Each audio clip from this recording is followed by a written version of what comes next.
പണ്ട് പഠിക്കാൻ പോകുന്ന സമയത്ത് ബസ് അങ്ങ് ദൂരത്തുനിന്ന് വരുന്ന കാണുമ്പോഴേ നെഞ്ഞത്തുനിന്ന് എടുക്കാൻ തുടങ്ങും. കാരണം എന്താ? ബസ്സിൻ്റെ കമ്പി പിടിക്കാനെത്തണ്ടേ.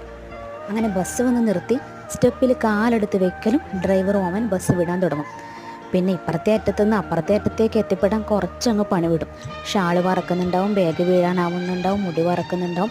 ഇതൊക്കെ ഒന്ന് സെറ്റാക്കി ഇപ്പുറത്തെ അറ്റത്തുനിന്ന് അപ്പുറത്തെ അറ്റത്ത് എത്തുമ്പോഴേക്കും നമ്മൾ വീഴാനാവും. എന്നിട്ട് കമ്പി പിടിക്കാനെത്തും, അതുമില്ല. അങ്ങനെ നാട്ടുകാരുടെയും ഫ്രണ്ട്സിൻ്റെ ഒക്കെ ഇടയിൽ നിന്ന് നാണം കെട്ട് പരുവാവും.